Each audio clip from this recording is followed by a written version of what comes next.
Theater of Others podcast. I'm Adam Marple. And I'm Dr. Budi Miller. And we're the co-artistic directors of the Theater of Others.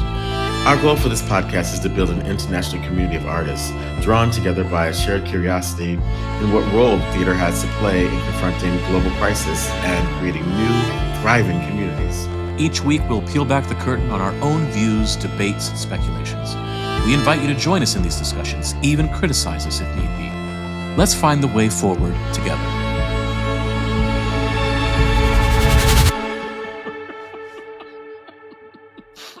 Get those cookie crumbs off your face, boy. Exactly. Hi, Adam. Hi, Budi. How you going? I ate my dinner too quickly. Wait, your dinner was cookies? No, that was my dessert. But I ate the dinner. I shoved the dinner down as I was sending you the link. So, yeah, I was like, "Where's my link?" Yeah, I was rushing. I was rushing here. I was having a great conversation, talking shop with a new friend who is interested in devised theater. So I was driving here fast to get here to scarf down my food to start the podcast. So, who is this new friend? Should I be threatened? No. This is a friend of a colleague here at work, Scott Mann, and Josh knows him. He knows everybody. Like, you know, he's a fight director. Used to be head of the Society of American Fight Directors, and runs the theater program at Mercer University. And yeah, so just talking shop. He was in town. Yeah, his wife is the stage combat instructor here. She's amazing. So yeah, so just talking shop, shooting the shit. You know how we do, just like we did with Carl, just like we did with everybody else. It's just, you know, shooting the shit. Exactly. Should we have him on the podcast? We might. You know, we haven't had talked to anybody about stage combat. We haven't talked to, and Josh is probably going, and hello. It's true. It's so true. Do you like my look? I do like that. I like you got the hat. The fit is nice. Thank you very much. Well, you know, I'm representing my people. The cats. It's true. Yes. This is actually a happy face. It's a happy face. Okay, I thought it was just X's on nipples. That's okay. No, it's a happy face. It's my. And who is it by? It's actually it's non-labelage. You wanted to say nobody. you tried not to say nobody. It's non-labelage. Somebody made it.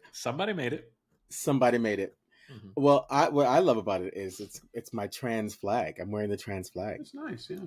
I'm representing my people. It's like the hoodie that Jack had. We loved so much that it was the same kind of color pattern. It was. Oh, Jack and I need to do a little trans pride ensemble photo shoot. It's true. And you know, and you know, I've got my gangster tradie hat on.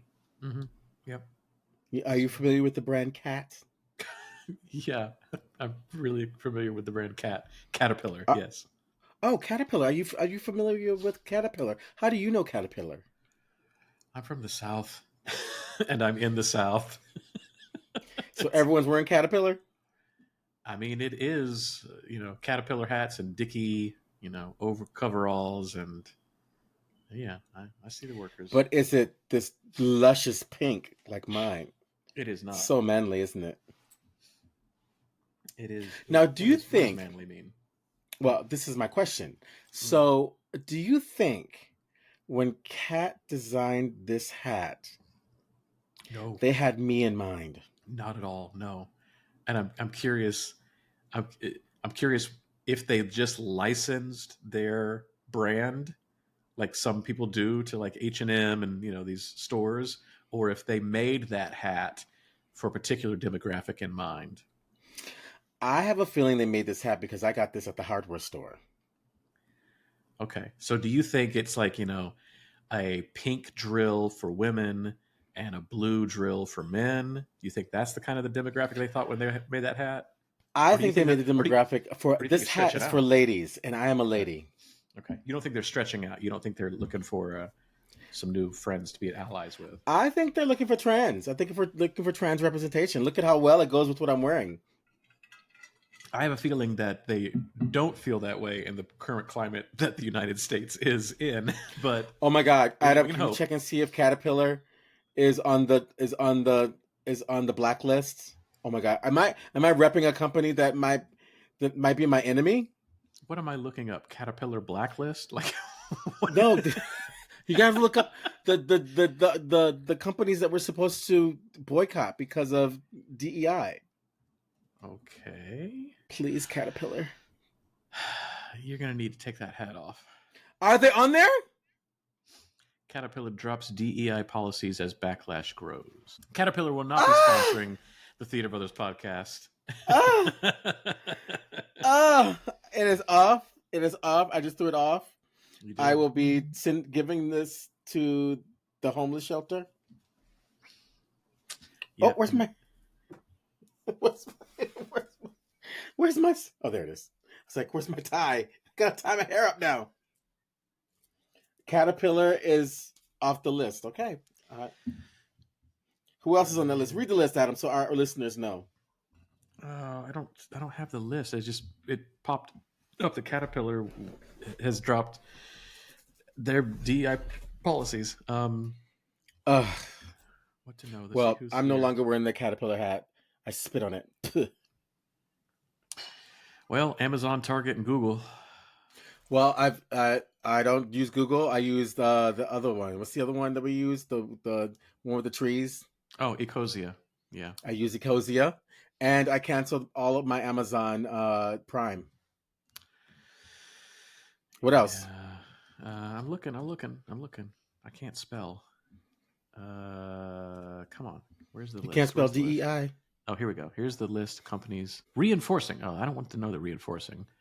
Okay, companies scaling back or denouncing DEI: Amazon, Boeing, Brown Forman, Caterpillar, Ford, Harley Davidson, John Deere's, Lowe's, Molson Coors, McDonald's, Meta, Nissan, Stanley Black & Decker, Tractor Supply, Toyota, and Walmart.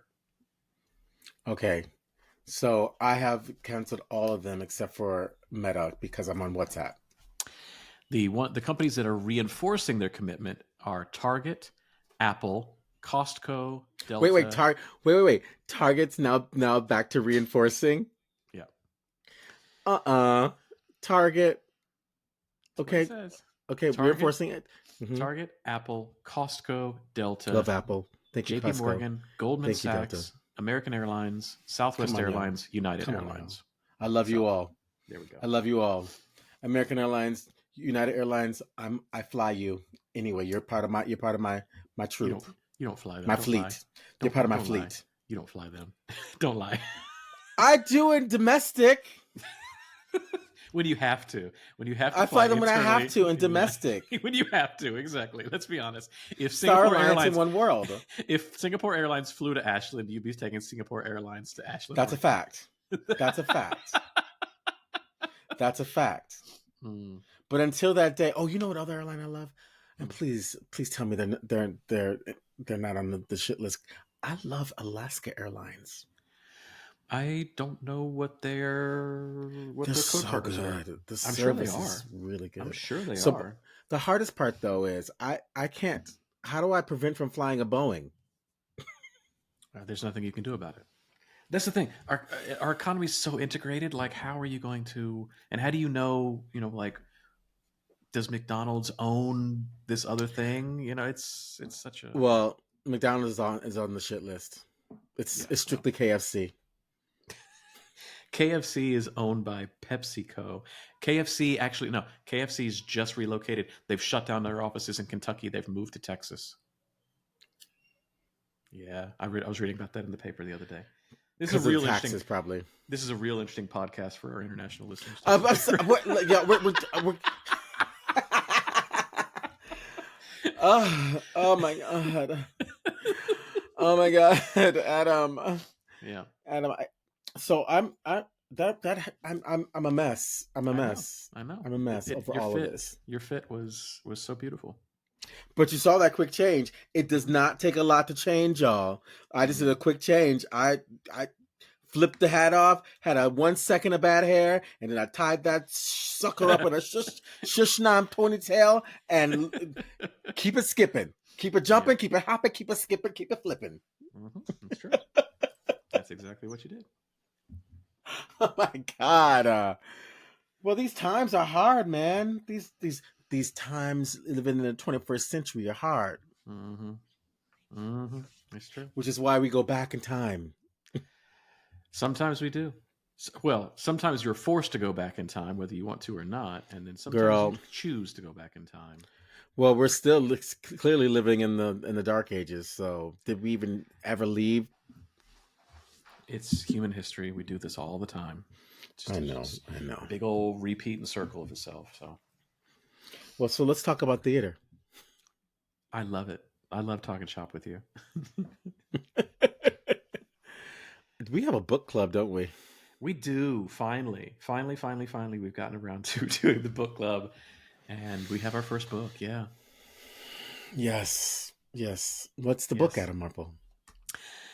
We talked about when we started the book club. What do we want to talk about? We want to make books that we love. We want to share with everybody. And I had this crazy idea to ask us to read the books that we should have read in school, that we probably didn't read in school, to read for our listeners so that they can see, should I read this or not? And our first book, chronologically, we're a little unsure about the first two books, but chronologically, we're starting with Aristotle's Poetics. Okay. So where do we begin?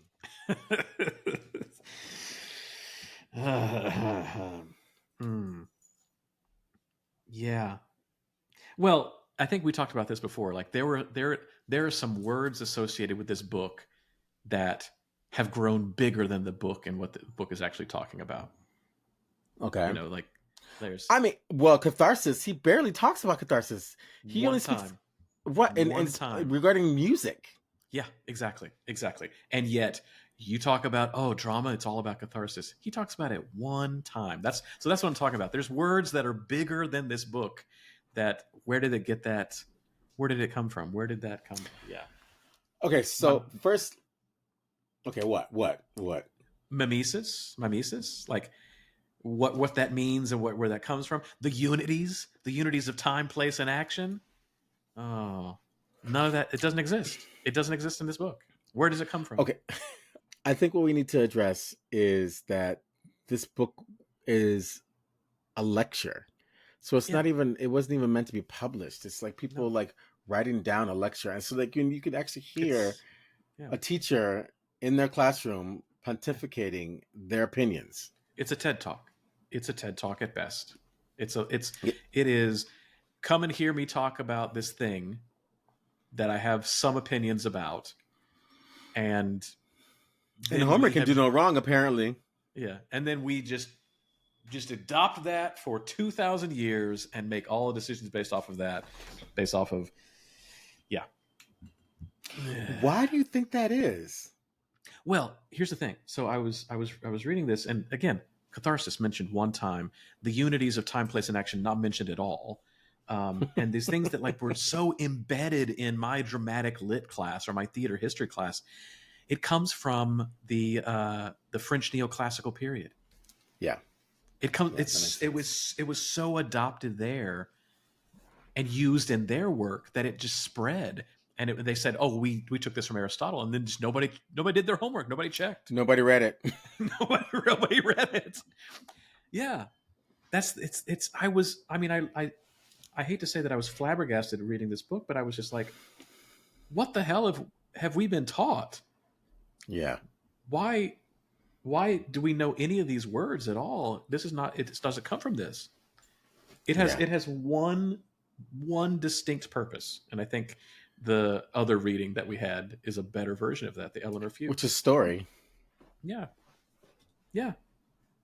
That's it. So I feel like should we actually talk about this book, or should we talk about uh Fuchs's No, we should response? talk about Fuchs's response. Here's spoiler alert, folks. You don't need to read this book.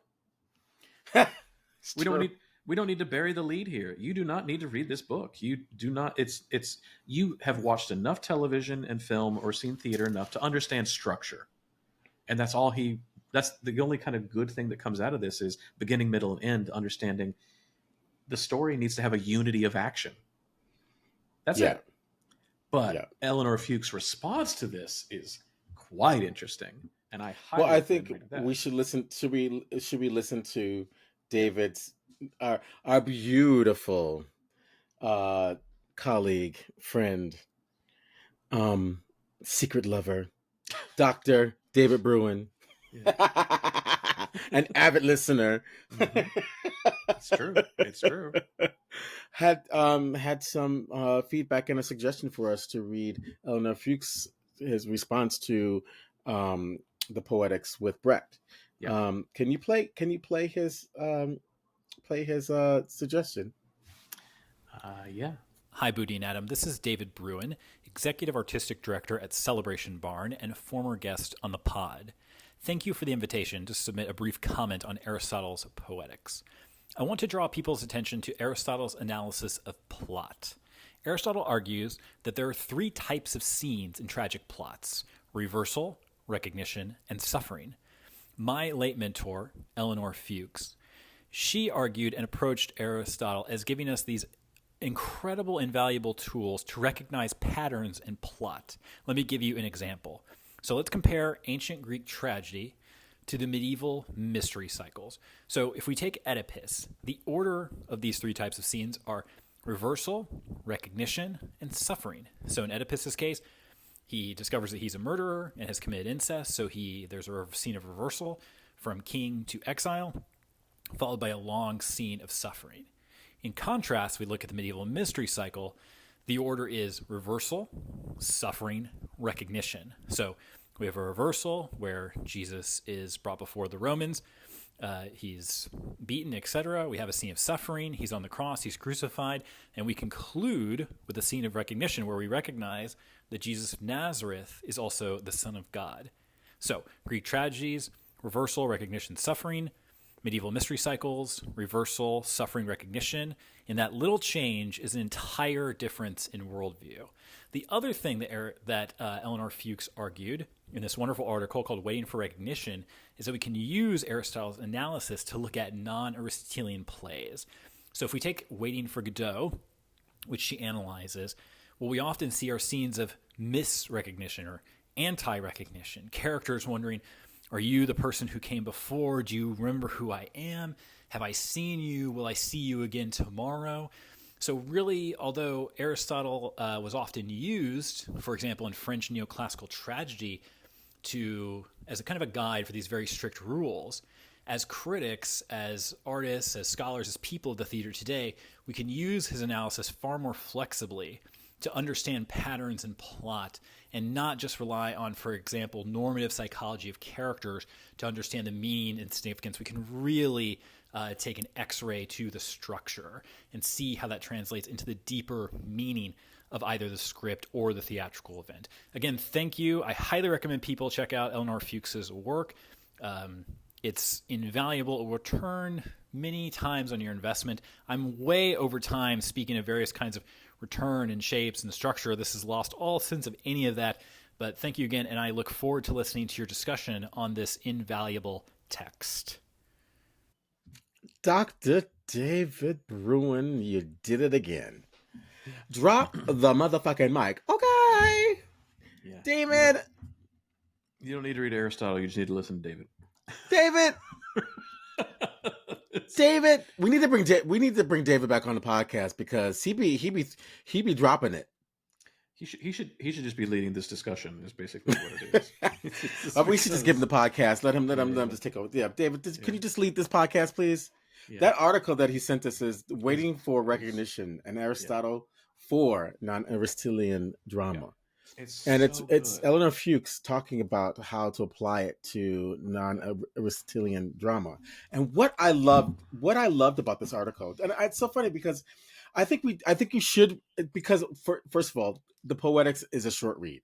It is. It's an It's easy more read. notes than it is the actual Poetics. It's true. It's So true. don't get daunted by the size of the Yeah. book.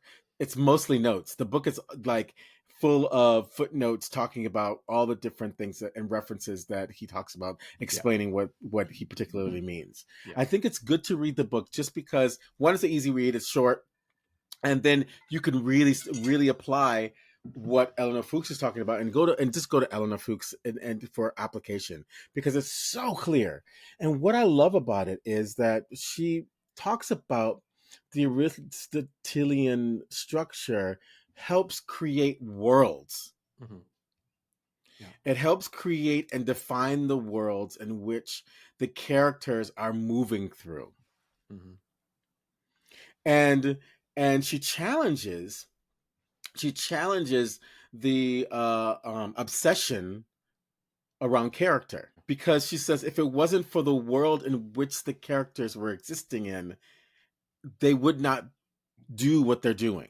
So Hmm. we actually have to look at the bigger picture of what is the world they're actually living in, and when are the reversals, and what is it, the Pierre to Pia Peripateia. Agnagorosis and Pathos. How do you say that? Peripateia and agnarosis. That sounds Anagnerosis. like black Yeah. girls' names. Peripateia, Agnerosis, and Pathos. I got three daughters. Uh-huh.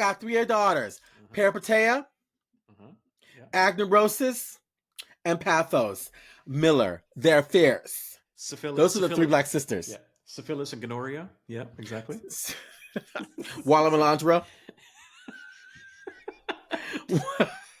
Obamaniqua. No, no. I'm not saying anything. I'm not saying anything more. Water Melandra. I'm gonna pass out.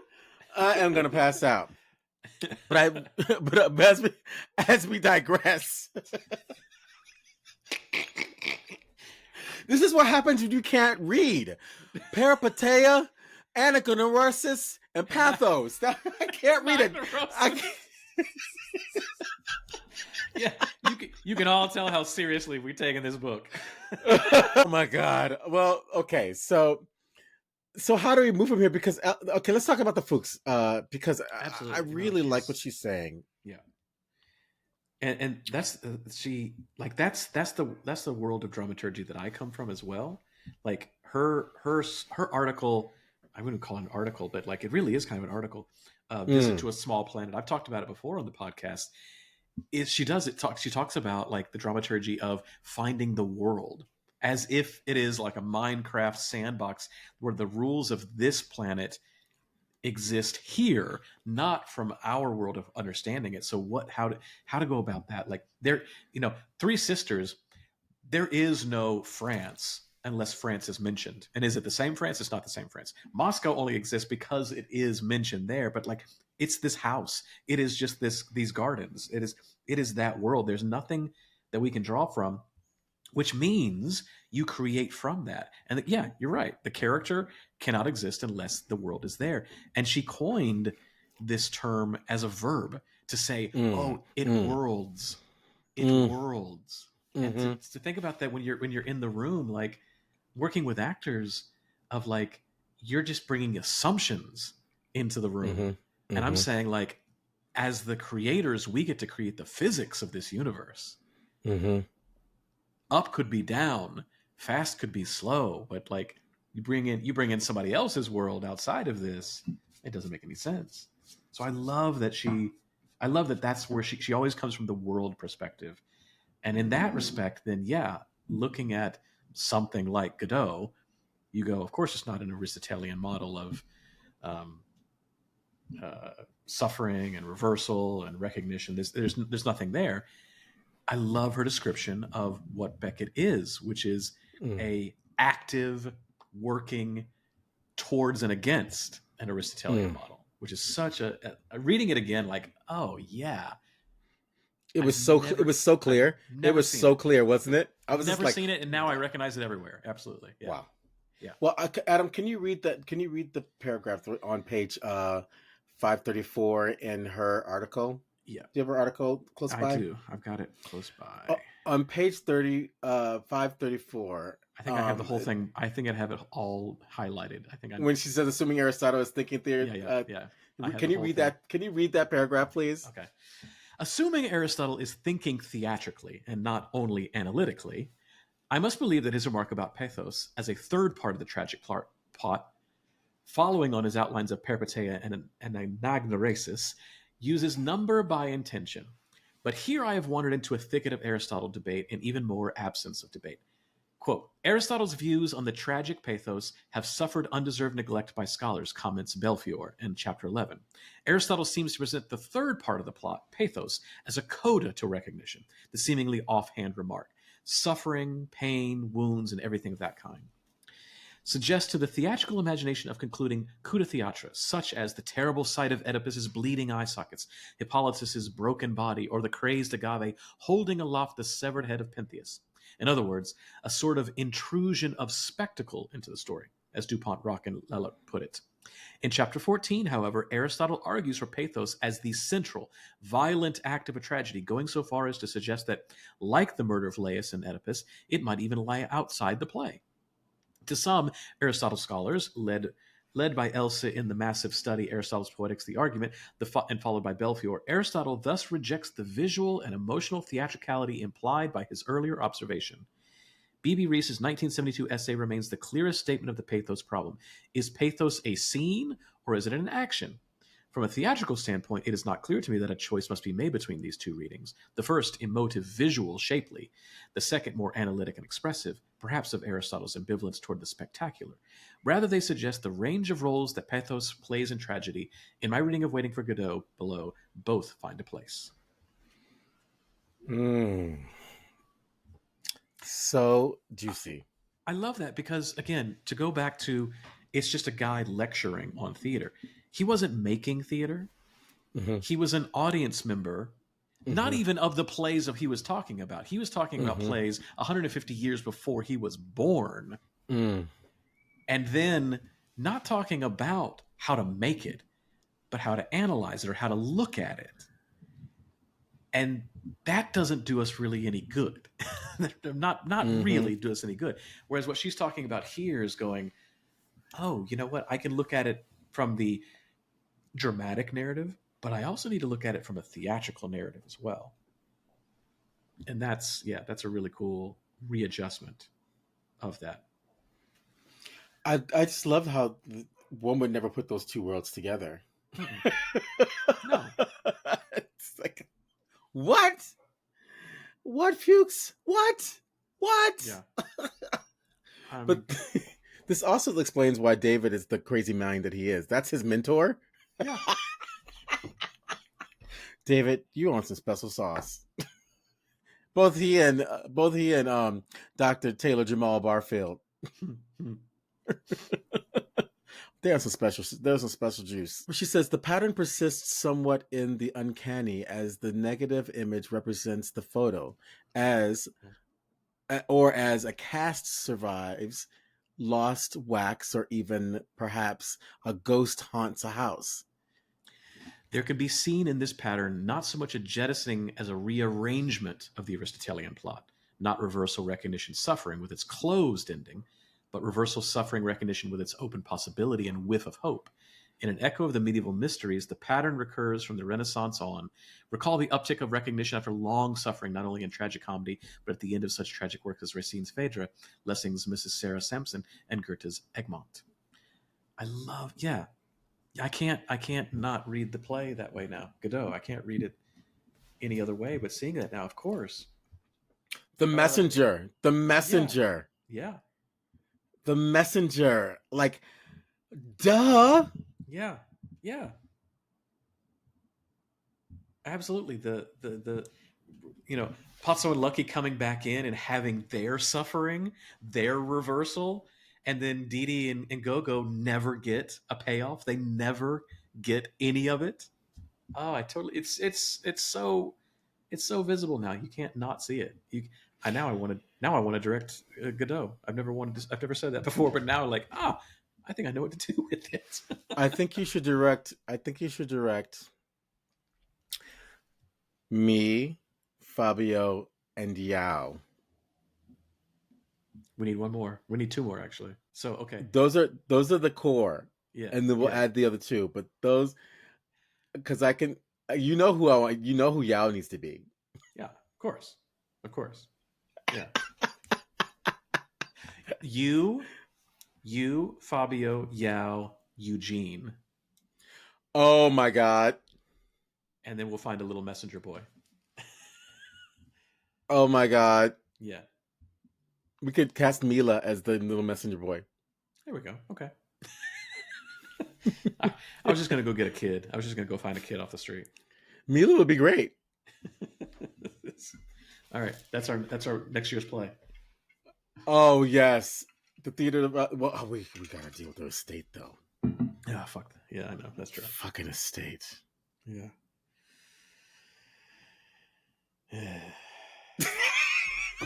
I don't want to do it anymore. Never mind. I know exactly. That's why we didn't want to do it in the first place, because that damn estate. Yeah, exactly. Yeah. Holding onto our womanly creativity, trivializing our womanly creativity. I had an opportunity to direct Godot in Singapore, and I said, "Okay, but I want to do it outside." And we pursued it for a little while, and then the estate was like, "Why?" You're like, "There's trees outside." You're right, exactly. I'm gonna have a rock. I'm gonna have a tree. Yeah. I'm paying attention to what you're saying. They'll wear their bowler hats and their oversized baggy suits with rope belts, like you say, that it's got to be there. Yeah. No. Take it back. We're not waiting for Godot next year, folks. Sorry, y'all. Sorry. It's not happening. Sorry. It's not happening. But you know what I do love? I do love how Eleanor Fuchs talks about how another messenger within contemporary design is text messaging. Mm-hmm. Yeah. Yeah. I just never, I don't, and so I think the role of the messenger is something very interesting, because the role of the messenger is the outside world infringing upon the present space. Yeah. Something out there is coming to give us it's coming into change, right? Yeah. Yeah. I have a colleague that was the head of the Shakespeare Masters in DC, and he does a whole class on the messengers of Shakespeare.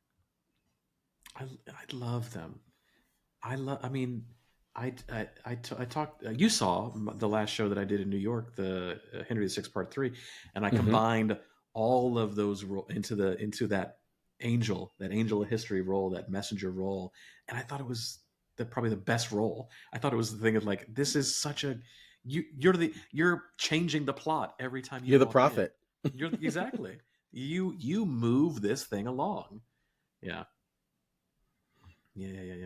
What a cool class of just on the messengers. What a great because it takes us deeper. It actually takes us deeper into the storytelling, because those are the shifts that change the world. Yeah. Yeah. Jeez, oh Pete, we should do a Shakespeare. Why don't we do a Shakespeare? What do you want to do? What we did Hamlet. What are you dying to direct? Well, I've directed half of them, so do I want to do something new that I haven't done? I think that's a good idea. I still don't know what next year holds, but having conversations with one of the teachers about Shakespeare, and I go, like, my career really is divided between Shakespeare and devised work. Like, I would love to do a Shakespeare play again. What do I want to do? What do you want to do? What do you want to do? And you can apply your poetics to it. I'll apply I'll apply Eleanor Fuchs poetics. Yeah, we'll do Eleanor Fuchs poetics. You can build a world around it. Yeah, I'm happy to build a world. What would it be? What play have you not directed? And you cannot say Merry Wives of Windsor because you're not directing that. Oh, gross! No. I can tell you what I don't want to direct. I'm not interested in Merry Wives. I'm not interested in Troilus and Cressida. I'm not interested in Cymbeline. I would. All's well that ends well. Two Gentlemen of Verona. Wait, you know what? You don't want. You don't want. Why should I love this gentleman? Yeah, exactly. I don't want Launce and his dog. Oh, I love that scene. That's the only thing I like about that play. Richard II. I've wanted to do Richard II for a while. I like the histories. I really like the histories. But I'm a fucking nerd, so yeah. I got some Richard in me. I'd love to do Winter's Tale again, but I've already done I was hoping you'd say that. I was actually hoping you'd say that. I love that play. It's such a beautiful play. I was actually hoping you'd say that.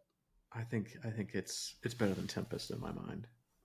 It is pretty. It's pretty amazing. I saw an incredible production at Yale that Shamali was in, and it was a graduate director, and they got it.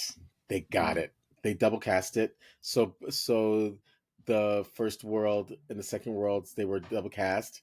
Yeah. And the first world was in this very heightened dramatic place, and the second world was all clown. It was all clown. Yeah. All clown. Yeah. Like tricycles, and it was incredible. It was incredible. That's the thing. I love the first 3 acts. The 4th act scares the shit out of me. And then I get back into it in the 5th act. But like Act 4, Act 4, it's so good. Yeah, it was so good. It was so good. It was so good. Yeah, it was incredible. I was like, I have never been this moved by this play. I love that play. That moment when she wakes up, that moment when the statue moves. If it's done well, like your belief and faith in humanity is restored. Like I don't know how you can. I've seen it done poorly for sure, but like if it's done well, like I don't know how you aren't like a theater fan for life after that moment. Just I love that play. Yeah. So are we doing a Winter's Tale? Maybe we have to. I don't know. Where, when? You've got the right clowns for it. I know I do. I got Act 4 taken care of. That's for sure. Oh man, how, when, where? Well, clearly we need to be making theater because the world is on fire. In need of it. Oh yeah. Okay, so back to this book. back to the book. See, we don't even want to talk about this book. We've said everything we can about it. We've covered it. So I think we need to go with our questions. Do you have the questions? No, I think we could do different questions because. Oh, okay. So this is a different. Oh, it's a different. This is a different design. Yeah, it's a different thing altogether. So like, I think we have to answer the number one question, which is, you didn't read this book in theater school. Do you need to read this book? I think that's one of the questions. Okay. Obviously, the influence and impact that it has, and that you think it should have. Maybe that's a question. Okay.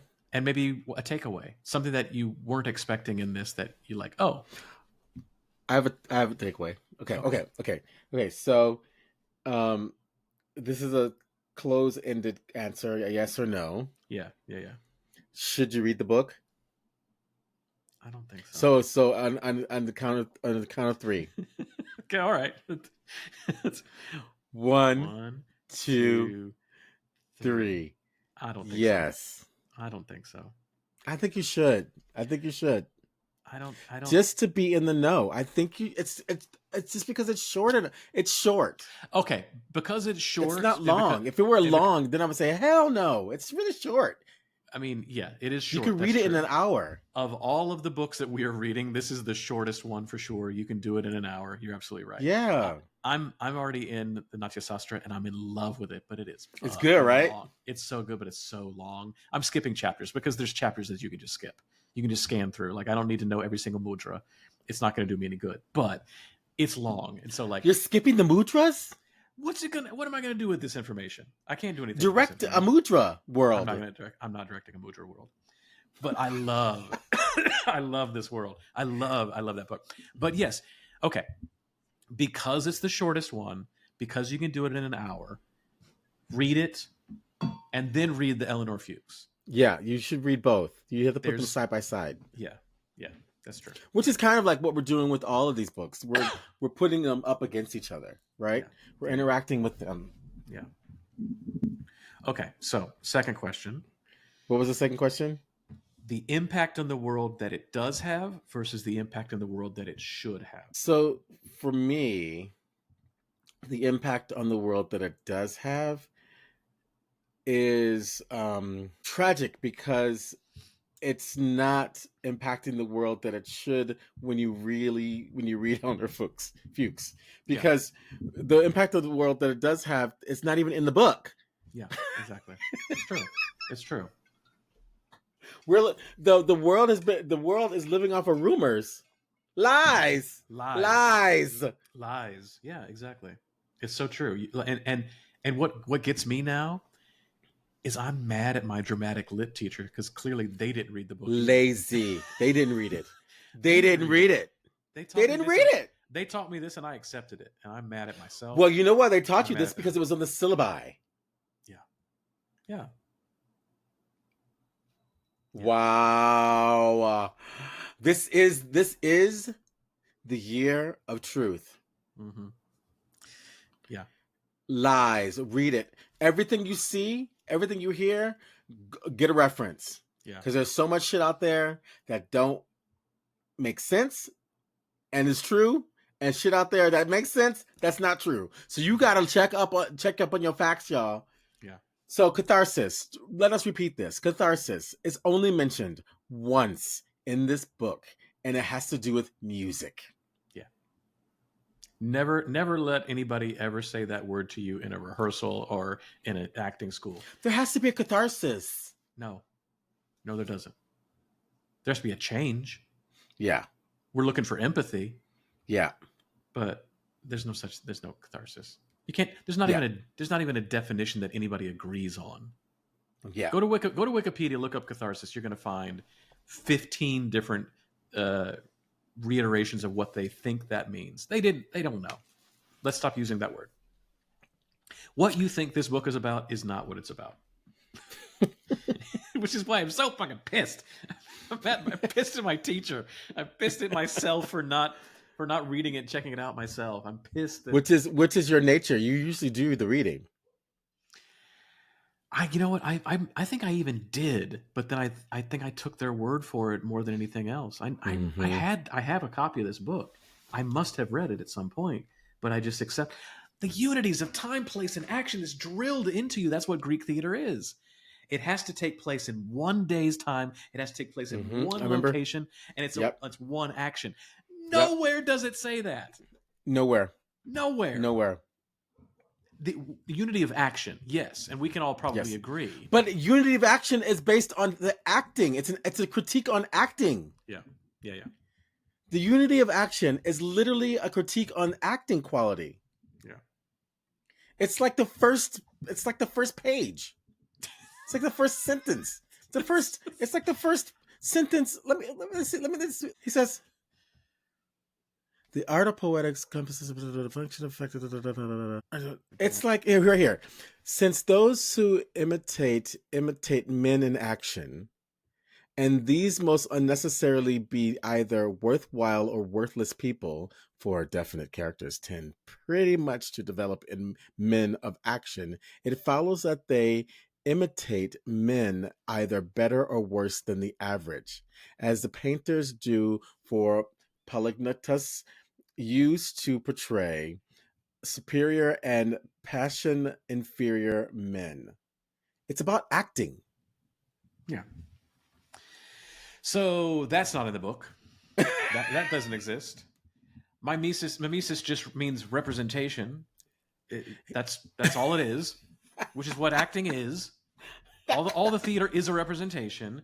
So Yeah, everything that you know about this book, or you think you know about this book, or what somebody in your Greek class told you it was about, is not what it's about. He So says yes, the third way of differentiating these arts is by the mode of imitation, for it is possible to imitate the same objects and in the same media by narrating part of the time and dramatizing the rest of the time, which is the way Homer composes mixed mode, or with the same person continuing without change, straight narrative, or with all the persons who are performing the initiation acting, that is carrying on for themselves, straight dramatic mode. he doesn't talk about character in here. He doesn't talk about, you know, again, we are comparing the books to each other. Natyasastra talks about space. It Okay, talks. we're not. I know. But like, it's a guy who went to watch some shows and then talked about the Wait, written a play. white guy 150 years after it was performed, and talked about mansplained theater. It is. It really kind of is mansplaining theater. It is. It is. It is very much mansplaining theater. He's not making theater. He doesn't even seem like a fan of theater, honestly. It's like, hey, Aristotle, can you come in and teach my class today? Like, I was gonna show a video, but maybe you can come in and give a lecture. Well, I was thinking about maybe talking about some theater, some poetry. Okay, yeah, come on in and do that. And it's Okay, it's like so what's your glean? What's your takeaway? What's the one thing you take out of this book? I have one. Oh, you start then. His definition of epic. I love his definition of epic. Mm-hmm. That which contains many stories. Basta. I mean, I feel like some theater makers can feel like Greek drama is daunting because it's very, bad translations. It can be very wordy. Those long passages. You've got to have a really great actor. You got to have a really great sense of time and your instrument and directing that is like, are they just parking and barking? What am I doing? I'm moving all these chorus around. There's a lot to be daunted by, but having this hang over it the entire time is also, I think, is what was keeping people away. And I think my takeaway from this book is what's not in this book. All the things we've talked. No, seriously, and I mean this in like this is a great revelation to me of finally reading this and going, oh, okay, well then for play analysis, for recognition, reversal, suffering, like I get that. That's my takeaway. It's better explained in the Eleanor Fuchs article, but what's not here and what nobody talks about until like the 19th century in France, it's so fascinating how we have just accepted the colonialist perspective so easily and haven't done the reading. That's my takeaway from this book is what's not here. And what I have just accepted and I'm mad at myself for so long. And so many undergraduate students have as well. Mm-hmm. And culturally all around the world in Western theater. And that's the thing though, right? I mean, like, because nobody is reading this book in undergrad, they are just taking it off of what the teacher said in the syllabus. And so then it just self-perpetuates year after year. And everybody goes, oh yeah, the Poetics, that's where they say these 4 words, these 4 things. Nope. No, they don't. Okay, so we have to give it a rating from 1 to 5? I don't know. I don't think we do. I don't think. No ratings? We're not going to rate these books? I guess we, okay, sure, I suppose so. Like, I mean, nobody's reading them. We've told them if they should read them. And we told them, like what's 2, 3, I don't know. Okay, fine. Okay, we won't rate it. Because I mean, these are classics. Like they're out there. Like these are like the books that we were doing the last 2 years. Whether they read them or not, it's not going to affect the writer. Right, exactly. The books we were reading in the last 2 years are like, we want you to read these. These are influential to us. This is why they're influential. Here, they're going to be here with or without you. they're going to be on the curriculum with or without your reading of them. Yeah.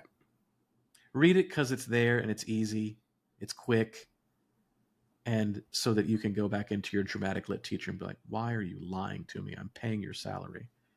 Yeah. Yeah. Yeah. There you go. There you go. Bring this podcast with you. Exactly. Dr. B says it's not Dr. there. B, it's not there. It's not there. It is not there. Doesn't exist. Not there. So let's take a break and come back and talk about the next book. Okay. Which will be our provocation, yeah? I'm happy to talk about that next book, yeah. Okay. Ladies and gentlemen, non-binary conforming individuals, you're listening to the stereo sounds of my daughter, J.D.B. Jack David Burmester.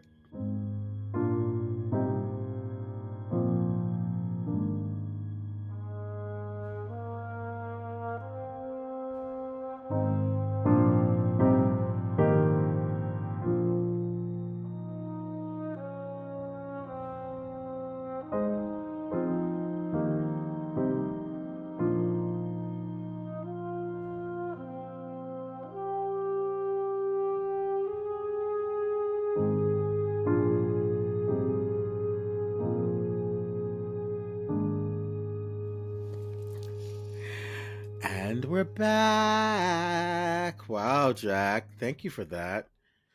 Totally calmed us down. Mm-hmm. Okay, so now that we're calm and we're ready for India, yeah. What's the next book on the list, Adam Marple? The Natya Sastra of Bharata. Ooh, I like this book. Yeah, it's a good book. Now you understand why I have 5 versions of it. Volumes of it, yeah. It's everything that this book is not, in terms of, like, it does talk about acting, it does talk about music, it does talk about the dramatic, it talks about the space. I mean, it is detailed to fuck. It is crazy how detailed this is. And it's inspirational. It is. It actually is. And I love that it's told as a story as well. Mm-hmm. I love that it is Bharata is sitting down with his sons or his sages, depending on the translation, and tells a story of how theater came to be from Brahma, from Shiva, how Indra, like how it's. I really, really, really, really, really like it. I am scanning.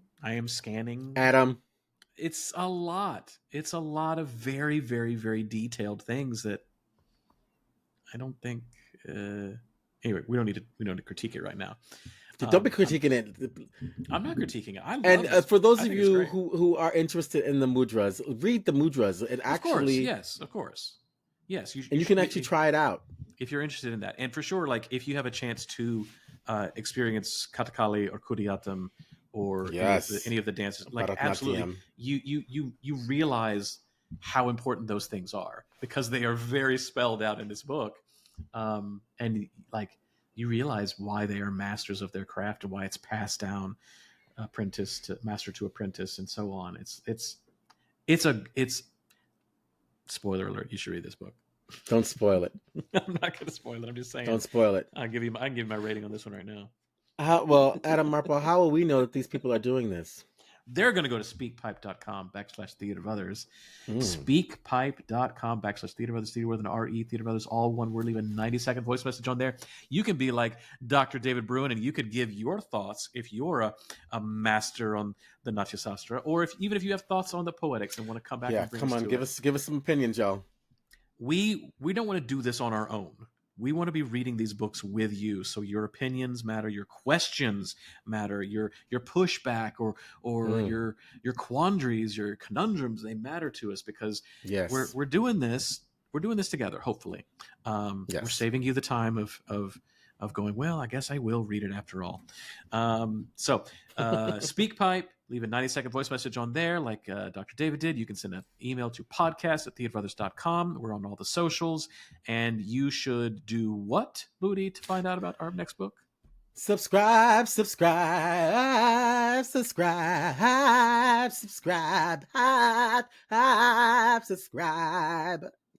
We come to your inbox every week.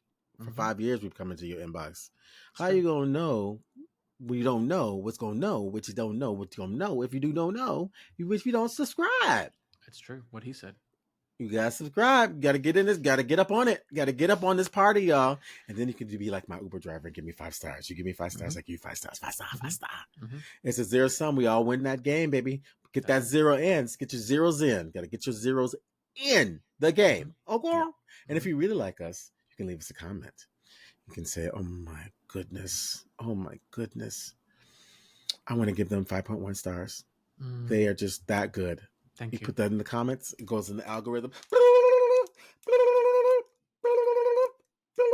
And we go from the top 5% podcast in the world to the top 1% podcast in the world. And Adam Marple, you know who is coming when we go to the top 1% podcast in the world, Adam Marple. I know for a fact who's coming, yes.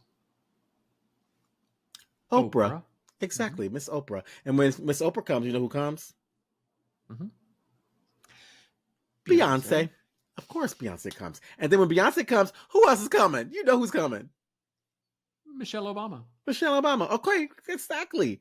And then you know who's got time. You know who got time for us. Mamala Harris. Yeah. Mamala 2028. Mamala 2028. We love you. Oh, Adam. We got through this book. We did. It took longer than we were both expecting. Yes. But we did it. Yes. And we're past it. Yes. And I imagine that the next 2 we're going to love. Yeah. I love you. I love you too. And we'll see all y'all next week. Bye.